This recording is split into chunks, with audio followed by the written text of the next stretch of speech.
वालेकुम students, I do hope आप सब खैरियत से होंगे और अच्छी तरह से पढ़ भी रहे होंगे। और जितना लेक्चर लास्ट टाइम तक आपने अटेंड कर लिया, जो वीडियो लेक्चर आपने ले लिया उसको सही तरह से समझ लिया होगा।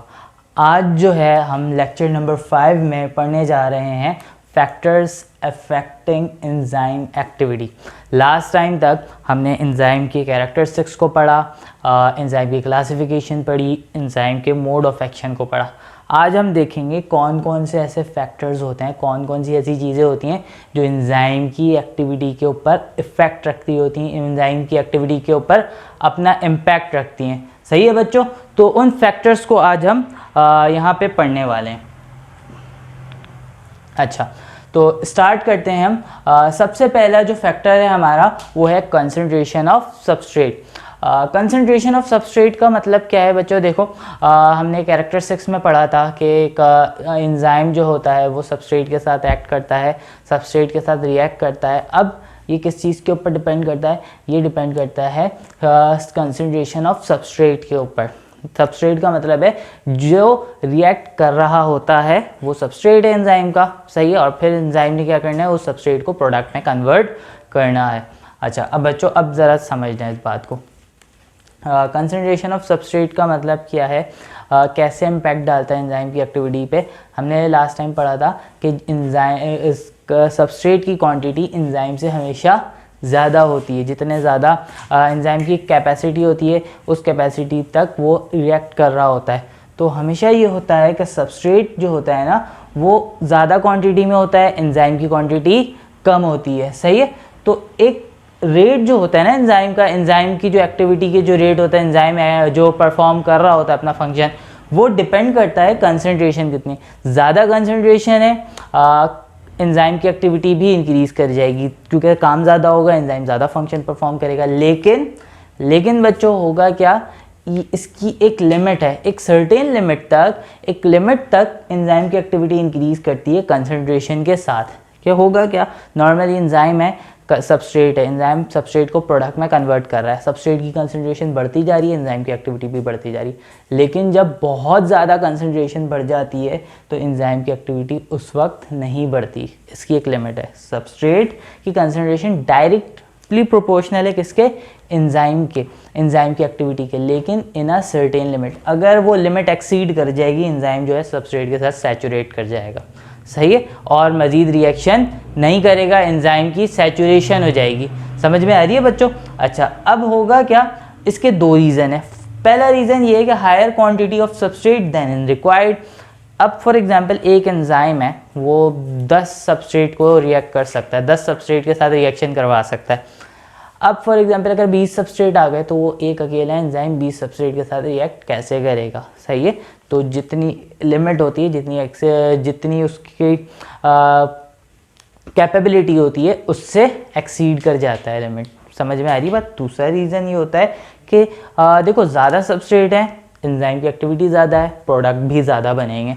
जब प्रोडक्ट ज़्यादा बनेंगे तो क्या होगा, प्रोडक्ट की एक्यूमुलेशन स्टार्ट हो जाएगी। क्योंकि देखो प्रोडक्ट की नीड होती है ना, नीड पूरी हो गई, प्रोडक्ट की और नीड नहीं है।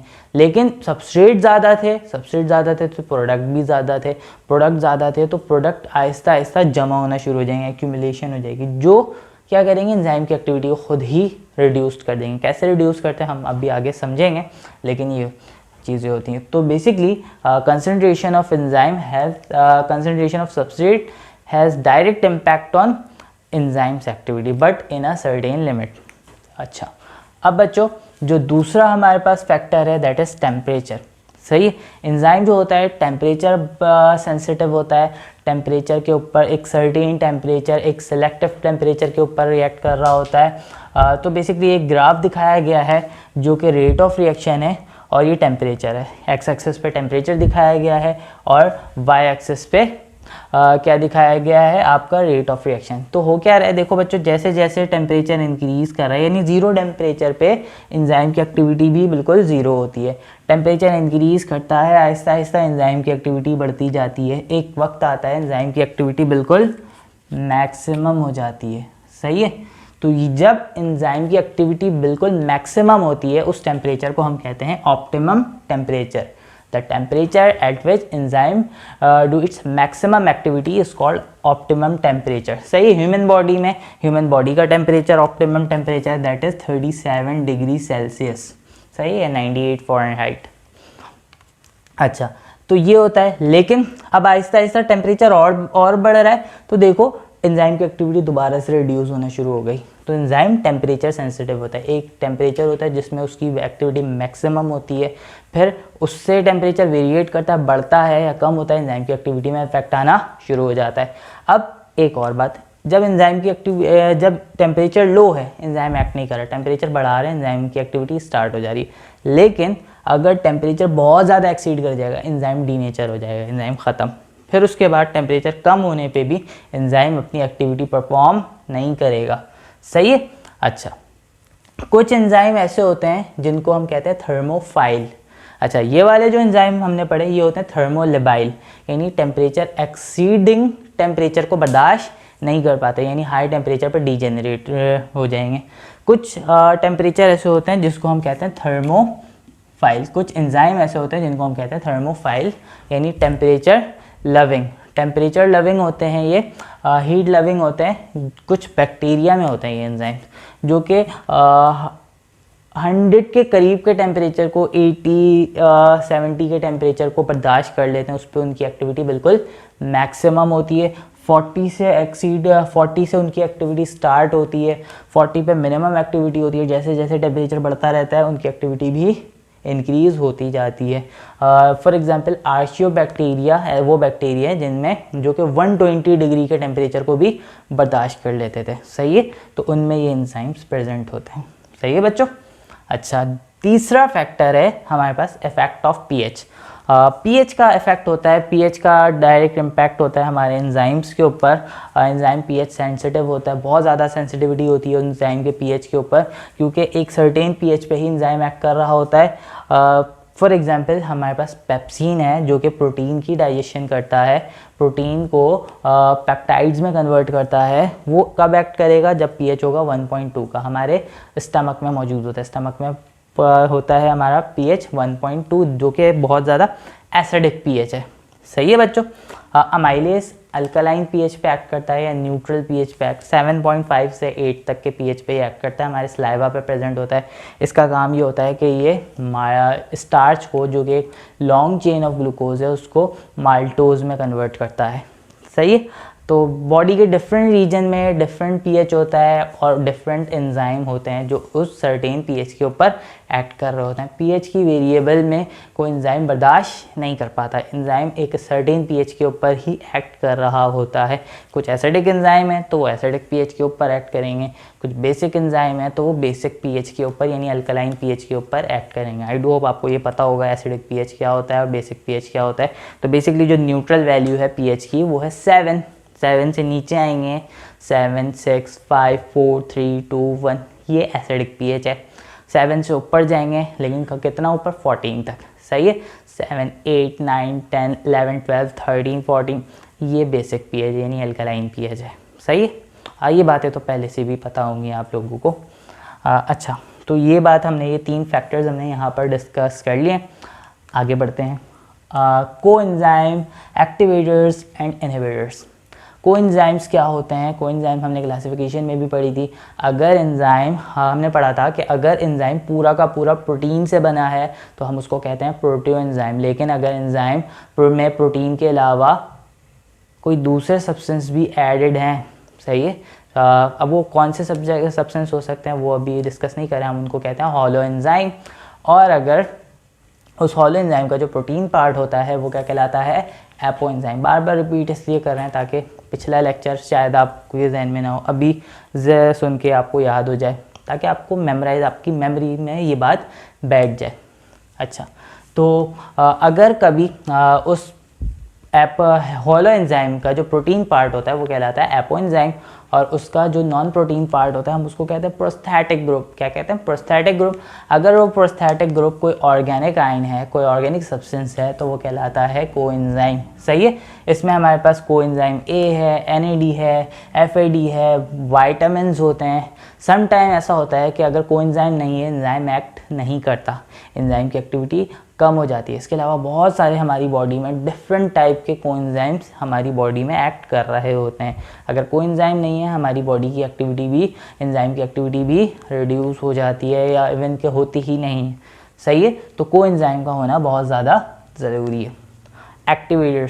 एक्टिवेटर्स जो होते हैं इनऑर्गेनिक सब्सटेंस होते हैं जो कि एंजाइम की एक्टिविटी को इंक्रीज़ कर देते हैं। इनको को फैक्टर्स भी कह रहे होते हैं। तो बेसिकली ये ऐसे सब्सटेंस होते हैं जो एंजाइम की एक्टिविटी को इंक्रीज़ कर देते हैं। कुछ इनऑर्गेनिक आयंस होते हैं जैसे मैग्नीज आयंस, जिंक आयन। सही है। इसके अलावा फॉस्फेट आयन होते हैं हमारे पास। डिफरेंट टाइप के आयंस होते हैं जिन्होंने क्या करना है, एंजाइम की एक्टिविटी को इंक्रीज़ करना है। ऐसे आयंस ये कहलाते हैं एक्टिवेटर्स। सही है, इनऑर्गेनिक आयंस होते हैं। यहाँ तक आई डू होप आपको बात अच्छी तरह से बिल्कुल प्रॉपर्ली समझ में आ गई होगी। अच्छा, एक और मैं बात बता दूँ, ये जो हम टॉपिक पढ़ रहे हैं, factor affecting rate in activity of enzyme, ये ज़ूलॉजी के एक टॉपिक में लॉन्ग क्वेश्चन में आता है।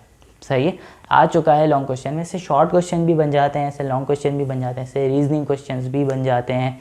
सही है बच्चों, तो ये चीज़ें याद रखना। तो इसको अच्छी तरह से समझ लेना। अगर आपने ये अच्छी तरह से पढ़ लिया है, इसको पढ़ लिया, समझ में आ गया है ये, तो आपको ज़्यादा प्रॉब्लम नहीं होगी। सही है, बस आपको लिखना आना चाहिए। ठीक है बच्चों। अच्छा, अब हम पढ़ते हैं इनहिबिटर्स के बारे में। इनहिबिटर्स क्या होते हैं? इनहिबिट का मतलब होता है रोक देना, बंद कर देना।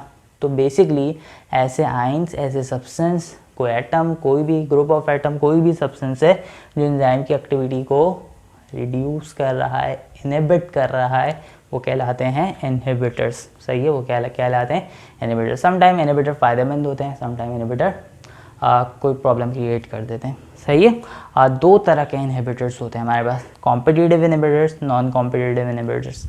कॉम्पिटिटिव इनहिबिटर्स से स्टार्ट करते हैं हम।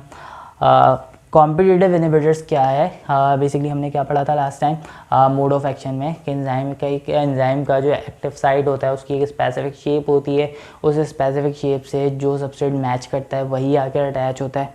सही है। तो in the same way competitive inhibitor का जो एक्टिव साइट है, अगर वहाँ पर कोई ऐसा सब्सटेंस आकर अटैच हो जाए जो एक्टिविटी खुद परफॉर्म नहीं कर रहा लेकिन वहाँ पर अटैच है, तो अब जब सबस्ट्रेट आएगा ना इसका, तो इसको यहाँ पर अटैचमेंट की जगह नहीं मिलेगी, इसको यहाँ पर अटैच होने की जगह नहीं मिल रही, क्योंकि जब ये आया तो उसको अटैचमेंट के लिए कोई फ्री स्पेस नहीं मिला, क्योंकि वो स्पेस ऑलरेडी ऑक्यूपाई है, ये कुछ कर नहीं रहा, लेकिन इसने जगह घेरी हुई है।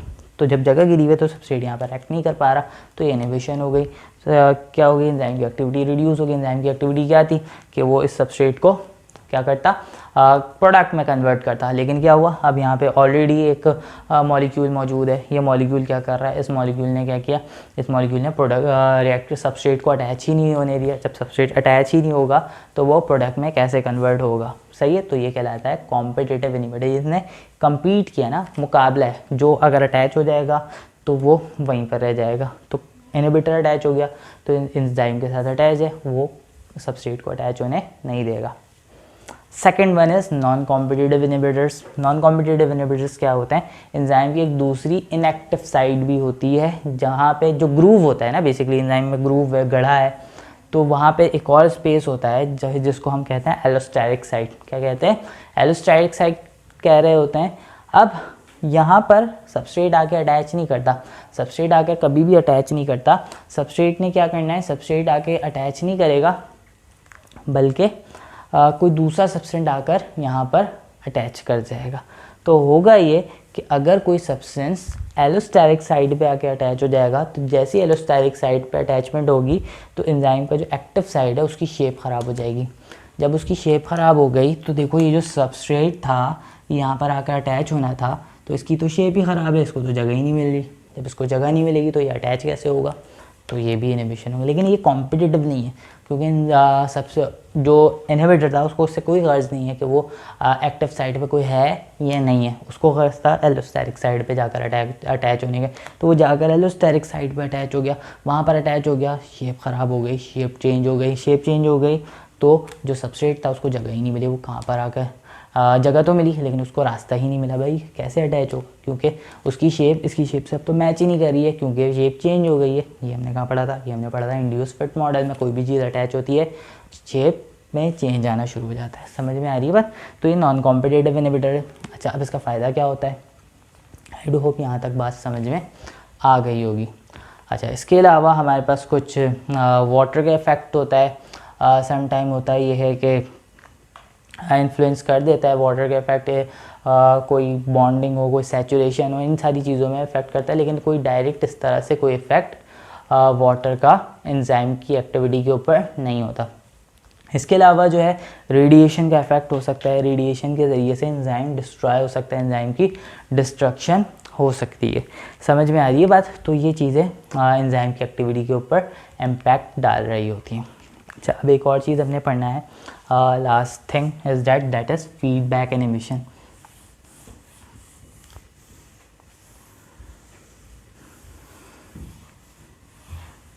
फीडबैक इनहिबिशन बच्चों क्या है?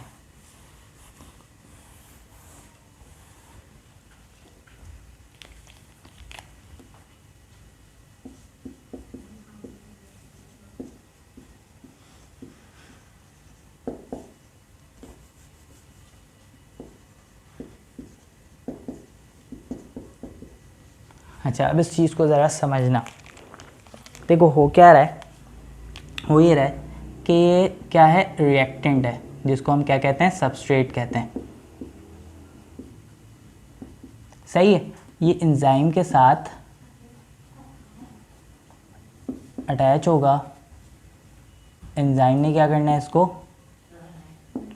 प्रोडक्ट में कन्वर्ट करना है। एंजाइम ने किस में कन्वर्ट करना है? प्रोडक्ट में कन्वर्ट करना है।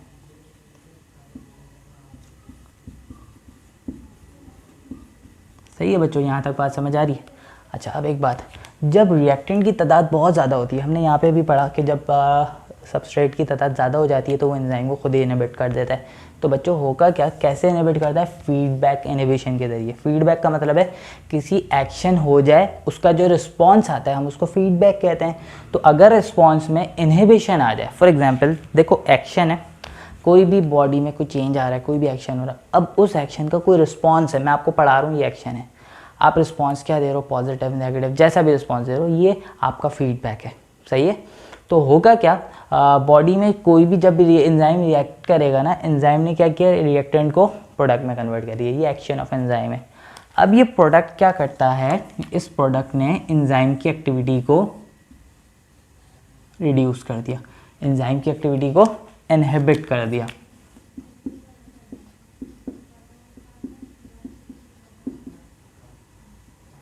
सही है? तो ये जो इनहिबिशन है ना, this inhibition is called feedback inhibition. Enzyme product को बना रहा है और प्रोडक्ट इन रिटर्न क्या कर रहा है, एंजाइम को ही रोक दे रहा है कि भाई नहीं, अब बस बहुत हो गया।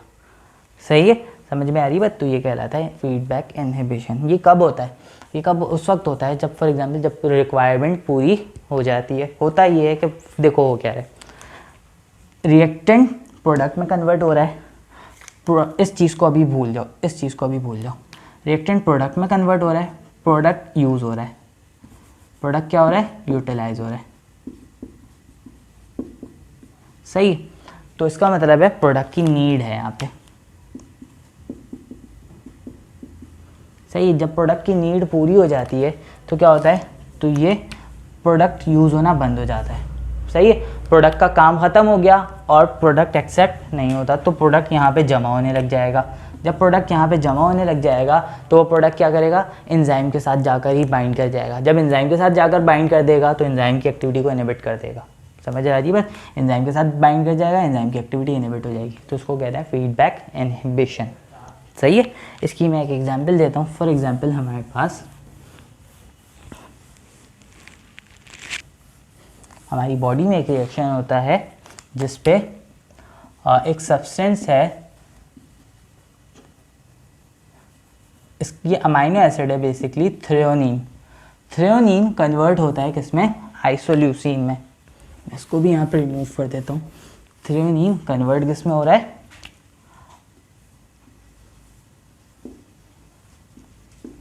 आइसोल्यूसिन में। सही? लेकिन डायरेक्ट कन्वर्ट नहीं होता, पहले ये कन्वर्ट होता है ए में, ए कन्वर्ट होता है बी में, बी कन्वर्ट होता है सी में, सी कन्वर्ट होता है डी में, फिर जाके ये कन्वर्ट हो रहा होता है। सही है?